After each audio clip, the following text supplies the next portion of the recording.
Today, we're going to talk about the warning signs your marriage and business may be in trouble. In business, we can identify some warning signs if we're just looking at the financial statements. The bottom line. Yeah, or just metrics and financial statements. We can identify areas that may not be going so well, and so you can figure out ways to correct it. But in our marriage, we don't usually measuring and keeping just between you and I, like right between husband and wife, identifying areas that might be slipping and how do we course correct? Like checking in with each other and being intentional about getting things on the calendar, spend time with each other and getting conflict resolved. Thriving in Tandem. It's a podcast for you, the married entrepreneur that wants to win in business and marriage at the same time. Welcome to Thriving in Tandem. Hello. Welcome back to Thriving in Tandem. Hi, family. And today we're going to talk about the warning signs your marriage and business may be in trouble.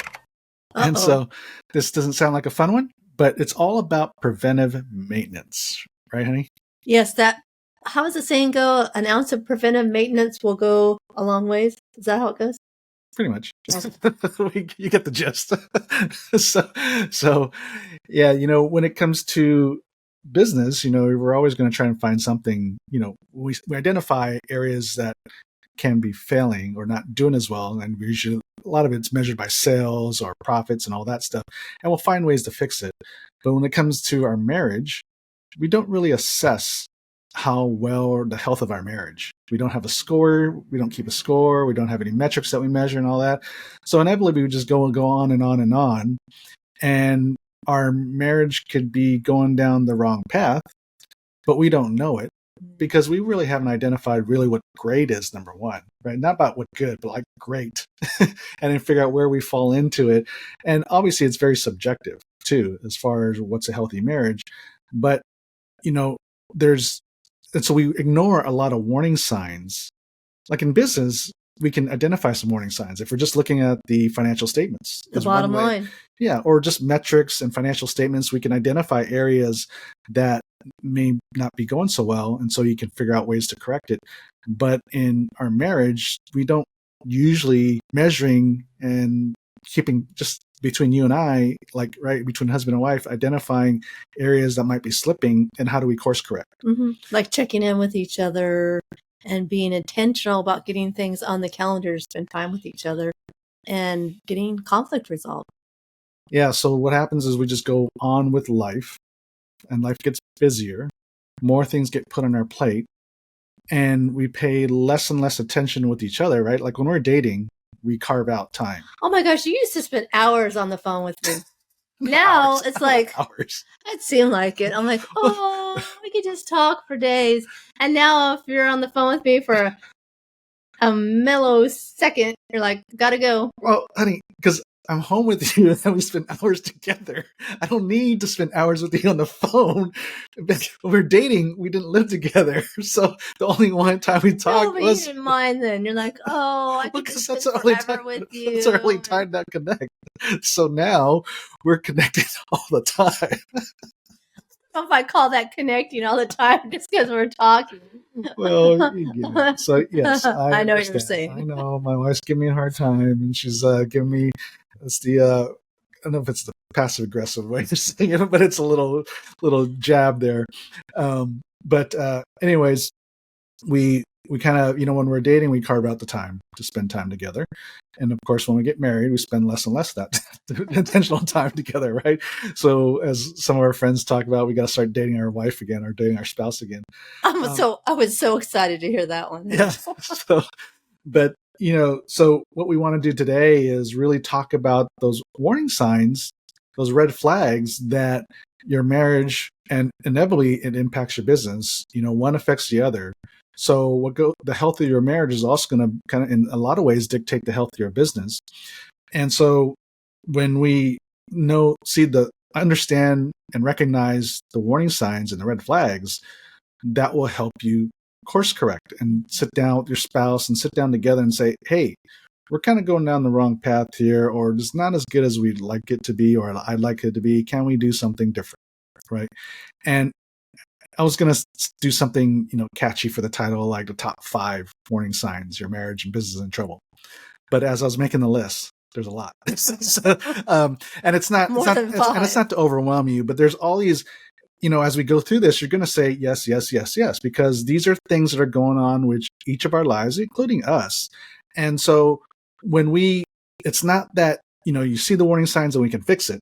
There's always going to be times when we have to hold ourselves accountable to some of these issues and course correct. Mm-hmm.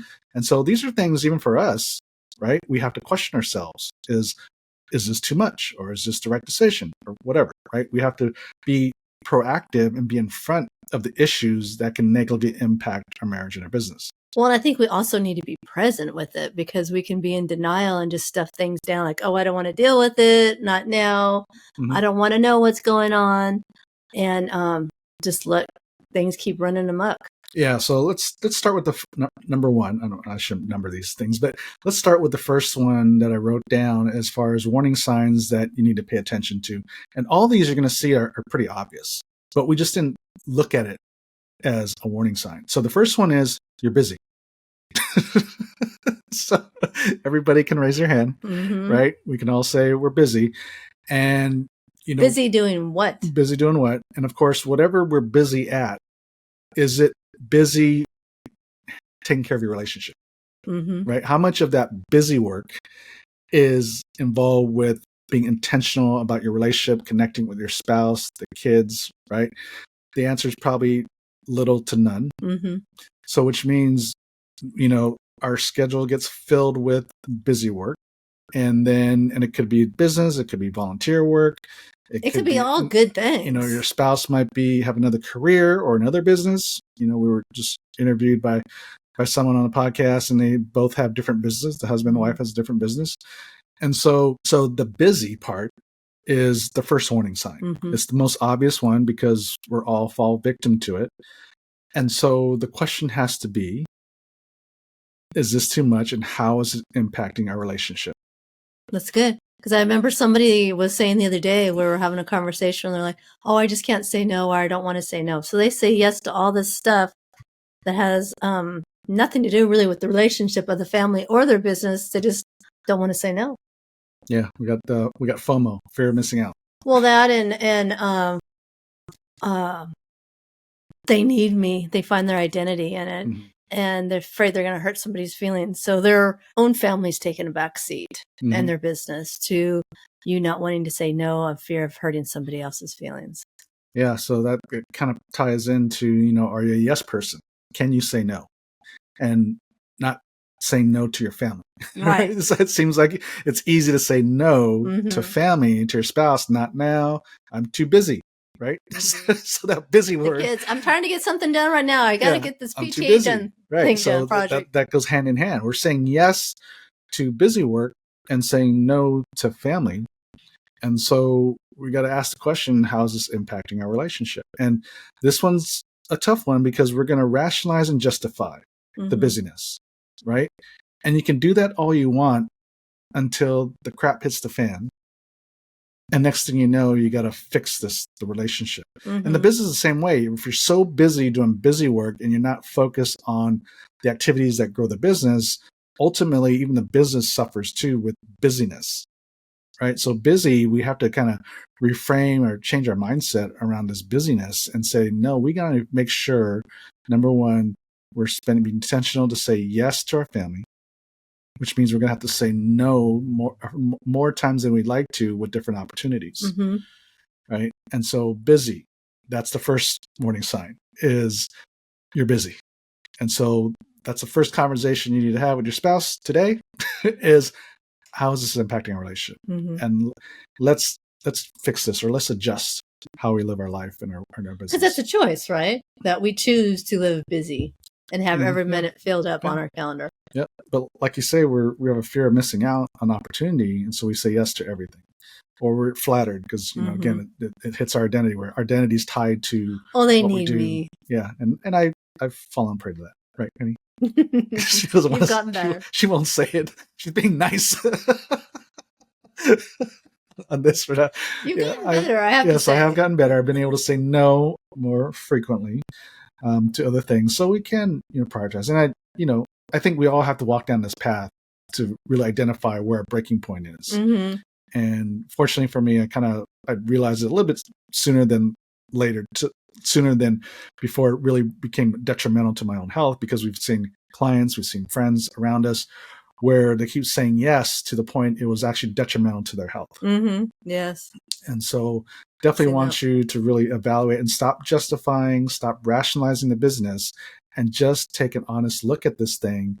And it doesn't mean saying no to you means you can't still, succeed in the business and all that kind of stuff. You just have to make different choices in how you go about it. Well, and I think too, like if your spouse or your kids is saying to you that they want to spend time with you, yeah, that can be a sign that they're just want to hang out with you and they love you and they just want to be with you. Mm-hmm. Exactly. Another warning sign, a red flag, is the arguments start to get a little bit more frequent and more intense. When I feel, this is my own thought, and I don't know if there's any research on it, I didn't look it up, but I think I guess from my own life and just from observations around, and my own psychological mind in this thing, is that the reason why arguments tend to get more frequent and more intense is because we have to fill our emotional tank. And we only have so much room in the emotional tank, good and bad. And a lot of times it almost seems like we have to fill the tank. And so if we're not getting enough positive recognition, encouragement, and affirmation from our spouse, we're going to find it somewhere else. Mm-hmm. Whether it's at work or our business or whatever, or our volunteer work. And then also online, even negative emotions fill the tank, right? The emotional tank is not just good or bad, it's both. And so a lot of times these arguments, as they get more frequent, is because we're not fulfilling our emotional tank with enough positive things between husband and wife. So we end up filling it with negative stuff. I don't know what the research shows about this. I'll have to ask a researcher, but that's my observation. I don't know what you think, Eddie. Well, I think too, like I feel like you're not spending enough time with me, or I'm upset about something, then it just makes me more upset about other things. Or if my tank was full, to put it your way, it probably wouldn't have bothered me. I would have just let it roll off my back and thought no big deal. And he didn't mean anything by that, or ask a clarifying question. But if I feel neglected, or you've just been so busy, then I'm resentful about that, and then it just starts piling up. And the next thing you know, you look at me and I'm like, let's put up the dukes, I'm kidding, but because you're going to at some point you're going to call your spouse out on this, right? Hey, you're spending way too much time away from work, feeling neglected. So then the negative reaction comes out, and then we have an argument, right? And so that lack of affirmation or positiveness from your spouse is going to eventually create a negative reaction. Sometimes there is a direct approach about, hey, I'm feeling neglected. Or as you're saying, honey, is that a little thing blows up because we're just pissed off, right? And so any little thing is going to upset us. Pretty much. And so, if you're the passive aggressive, comes out inside of you. So if you're noticing, your arguments are getting more frequent and more intense, then you need to probably take a time out and start talking about this and say, hey, what's going on?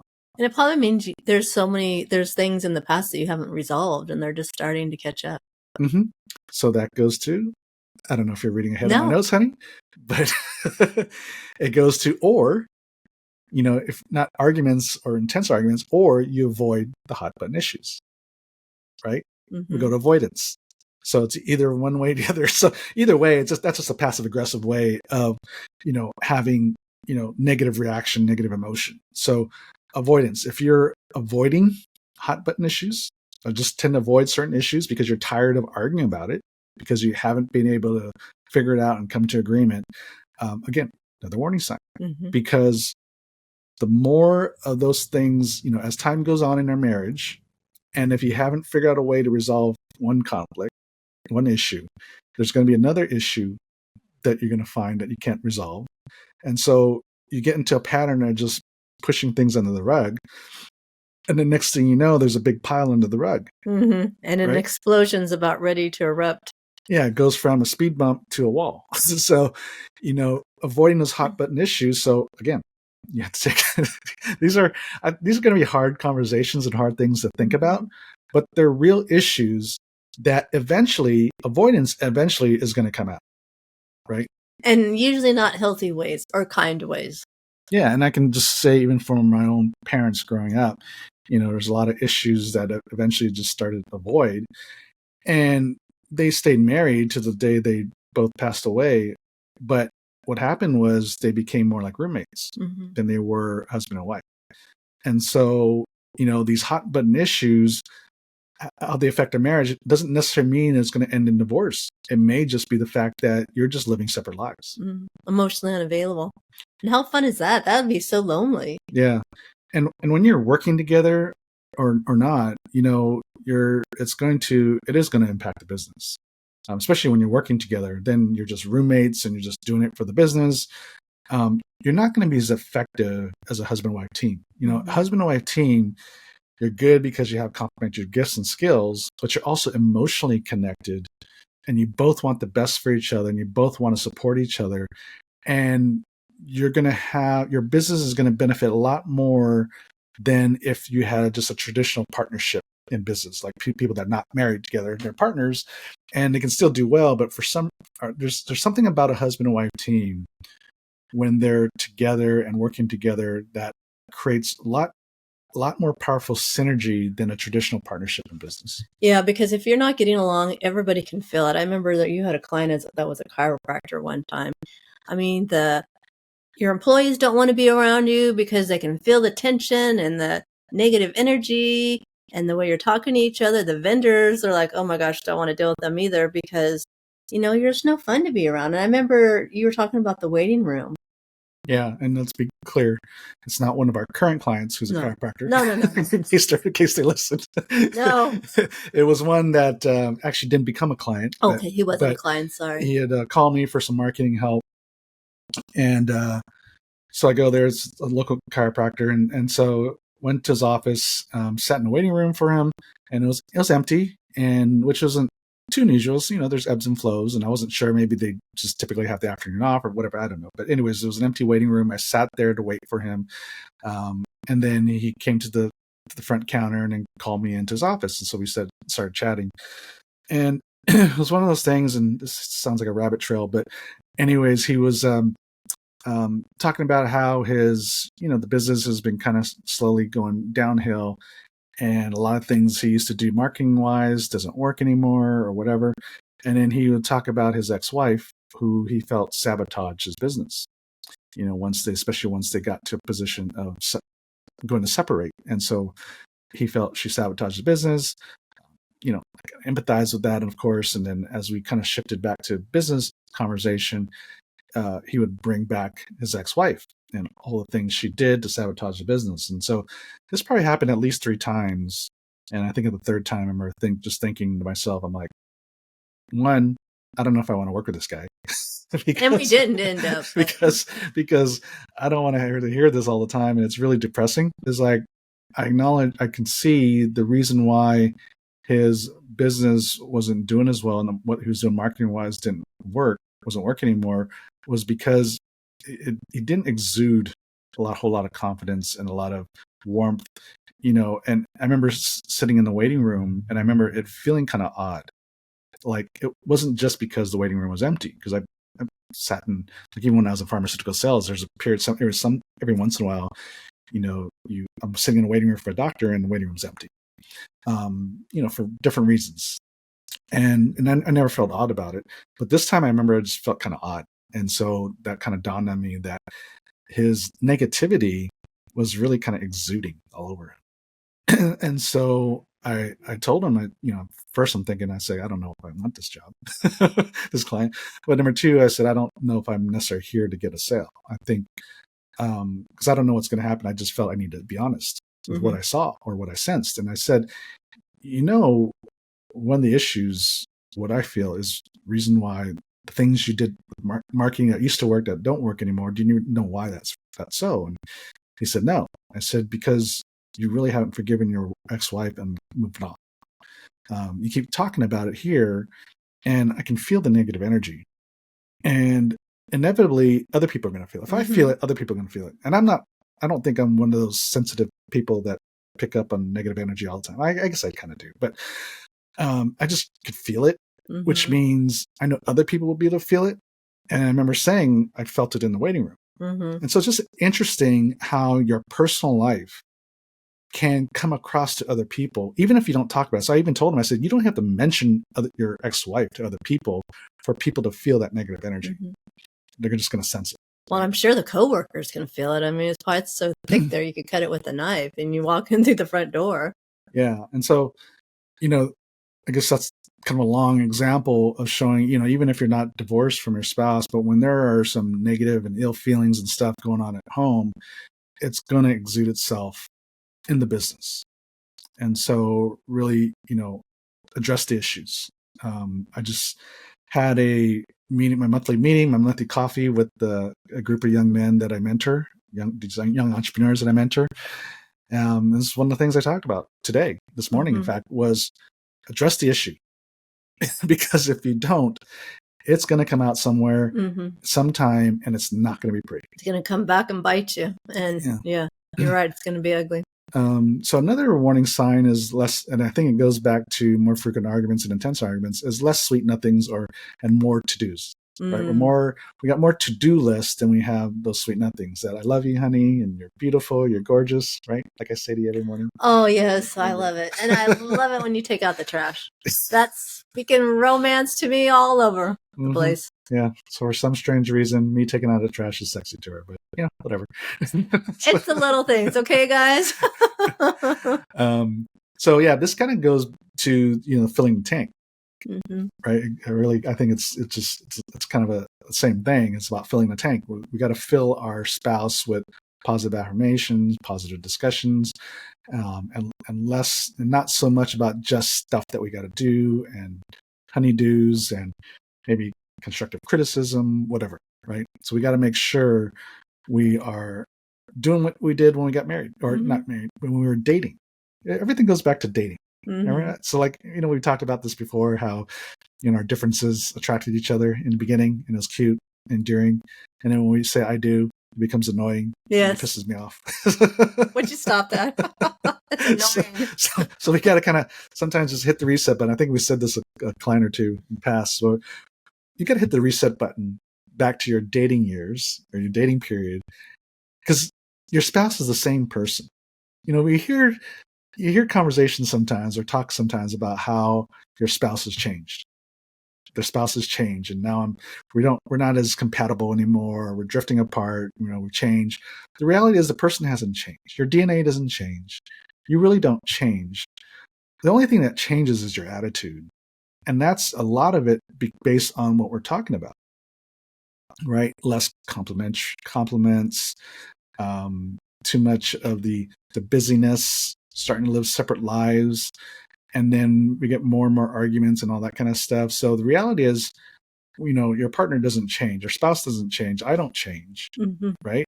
And it's really the situations and the attitude that changes, but there's something you can do about it, of course. Well, that kind of makes sense because, I hear people say that have been married for a while, oh, we don't have anything in common. But when you're dating, you didn't have anything in common either, and you found something. So it's not like it's something new. Something was there. I mean, I'm sure there's something you can find that you like to do together. Exactly. So another warning sign and red flag is date night. What date night? This is like we hear this one a lot. It's like, okay, especially when we're getting a new client, intake a new client, we talk about date night, or even sometimes we don't even bring it up, but they just say, yeah, we don't even do date nights anymore. We're too busy. We're too busy. Yeah, we're too busy. And so, all this stuff connects. If you haven't noticed, we're just showing different signs and symptoms of the same issue. Right? We're not connecting. I think you're pure and simple.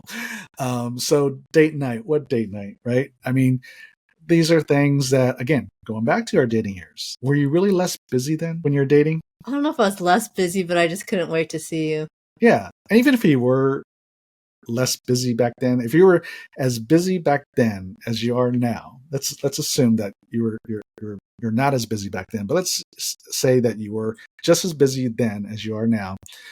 When it comes to dating, if you're dating your spouse, you would still find time to go on a date. Well, and when you're in the early dating stages, you would just say no to other things. Yeah.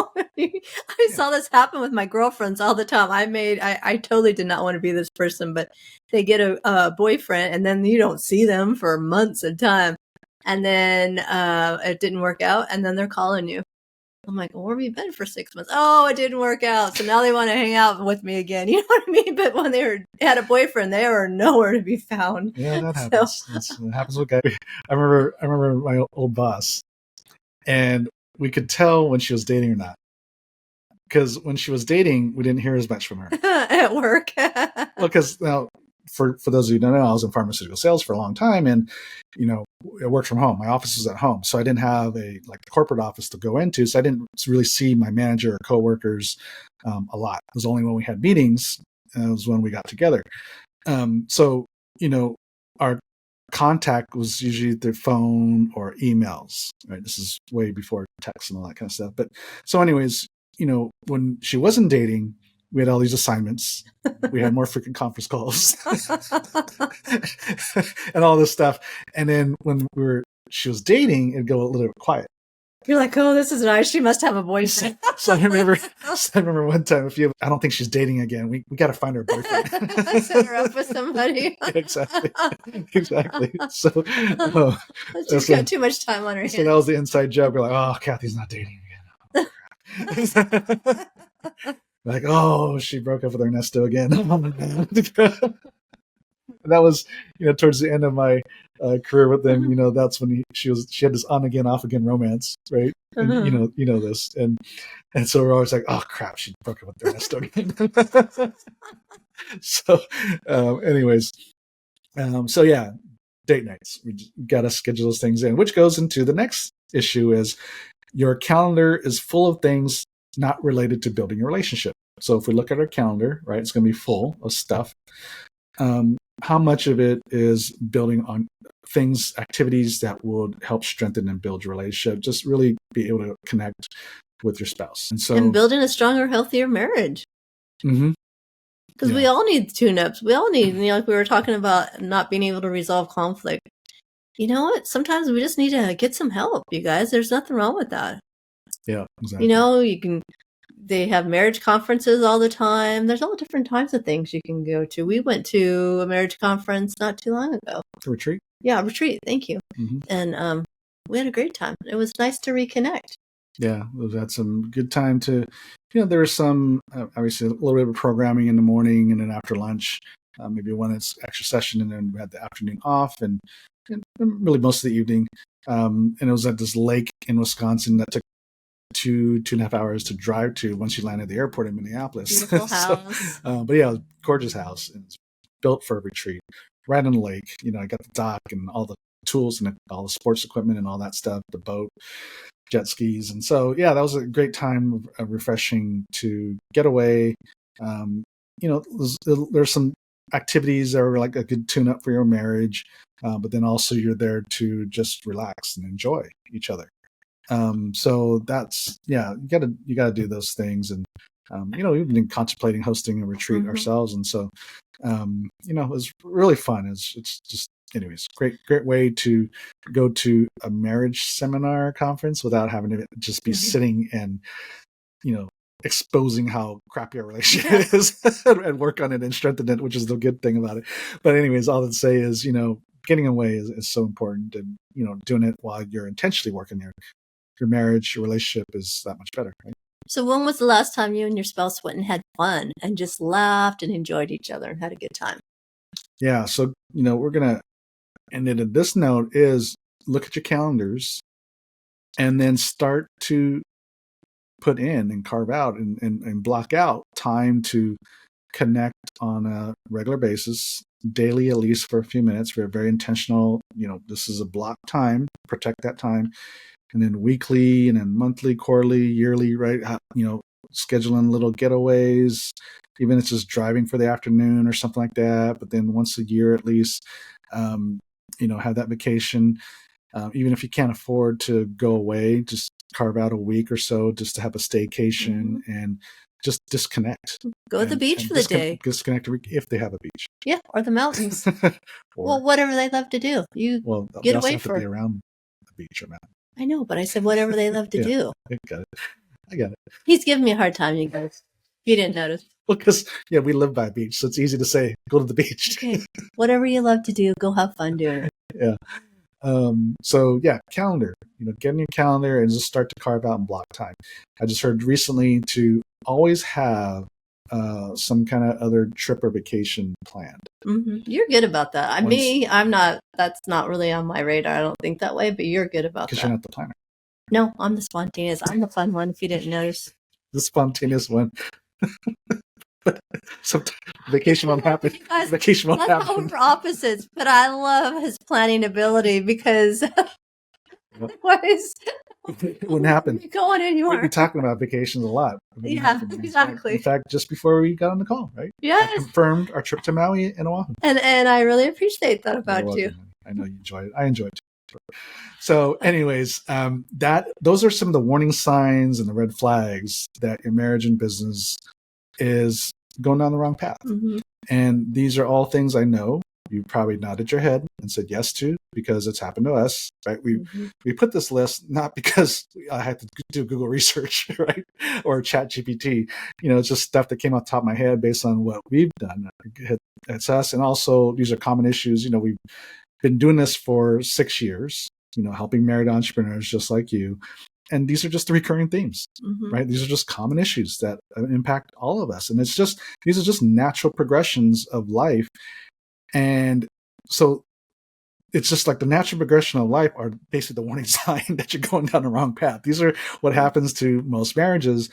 But the good news is you can identify it and then course correct. And you can have a healthier marriage and business because, like I said, things that impact home is eventually going to bleed into your business. And so why not concentrate on focusing on prioritizing your marriage and a healthier marriage and connecting, and your business is going to benefit too as a side effect. And I just want to say, if you guys need help, please go get it. There's no shame in it. I know we did 2 years of premarital counseling, so go get it. You know what I mean? It's like the fire department says. What's the saying, honey? It's cheaper to keep her. Yes. So with that, thank you for listening. And I know this has been impactful since you're still listening. So please share this with another married entrepreneur.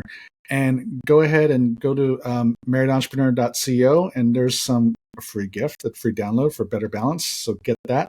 And of course, our book, Tandem, The Married Entrepreneur's Guide for Greater Work-Life Balance. So until next week, God bless.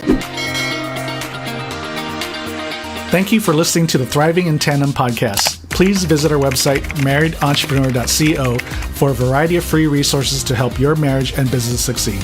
And feel free to leave us a review and share this episode with another married entrepreneur. That would mean so much to us. See you next week.